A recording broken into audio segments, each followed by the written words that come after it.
கோடைக்காலம் மிகவும் கடுமையாக இருந்தது. சூரியன் தனது வெப்பத்தை இரக்கமின்றி பூமிக்கு ஊற்றிக் கொண்டிருந்தான். காடுகள் வறண்டு போய் மரங்களின் இலைகள் கூட உயிரிழந்தது போல தெரிந்தது. அந்த காட்டில் ஒரு சிறிய குருவி வாழ்ந்து வந்தது. அது மிகவும் தாகமாக இருந்தது. தண்ணீர் தேடி அது வானத்தில் பறந்தது. ஒரு இடம், இன்னொரு இடம், ஆனால் எங்கும் தண்ணீர் கிடைக்கவில்லை. வெயில் அதிகரித்துக் கொண்டே போனது. குருவியின் சக்தி மெதுவாக குறைய ஆரம்பித்தது. அது சோர்வுடன் ஒரு மரக்கிளையில் அமர்ந்தது. இப்போ என்ன செய்வது என்று அது மனதில் கவலையுடன் நினைத்தது. அந்த நேரத்தில் ஒரு காகம் அங்கே வந்தது. அது குருவியின் நிலையை கவனித்தது. கவலைப்படாதே, நான் உனக்கு உதவுவேன் என்று அது சொன்னது. அந்த வார்த்தைகள் குருவிக்கு ஒரு நம்பிக்கையை கொடுத்தது. இருவரும் சேர்ந்து மீண்டும் தண்ணீர் தேட ஆரம்பித்தனர். சில நேரம் கழித்து அவர்கள் ஒரு பழைய குடத்தை கண்டனர். அந்த குடத்தின் உள்ளே மிகவும் குறைவான தண்ணீர் இருந்தது. குருவி அதை பார்த்ததும் மகிழ்ந்தது.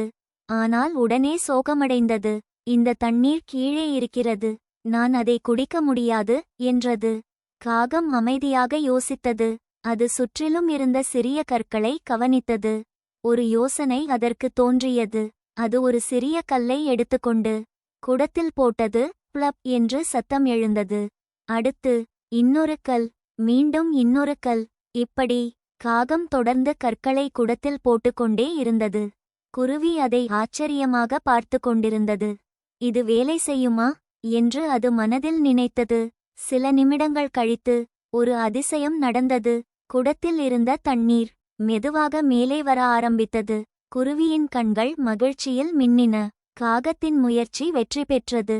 இப்போ நான் குடிக்க முடியும் என்று குருவி மகிழ்ச்சியுடன் சொன்னது. அது தண்ணீரை குடித்து தன் தாகத்தை தீர்த்தது. காகமும் தண்ணீர் குடித்தது. அந்த நேரத்தில் அவர்கள் இருவருக்கும் ஒரு பெரிய சந்தோஷம் இருந்தது. அது வெறும் தண்ணீர் கிடைத்ததற்காக மட்டுமல்ல, ஒருவருக்கொருவர் உதவியதற்காக. அந்த நாள் முதல் குருவியும் காகமும் நல்ல நண்பர்களாகி விட்டனர். எப்போதும் சேர்ந்து இருந்தனர். ஒருவருக்கு ஒருவர் உதவி செய்து வாழ்ந்தனர். கோடை வெயில் இன்னும் இருந்தாலும் அவர்களின் நட்பு மற்றும் புத்திசாலித்தனம் அவர்களை எப்போதும் பாதுகாத்தது.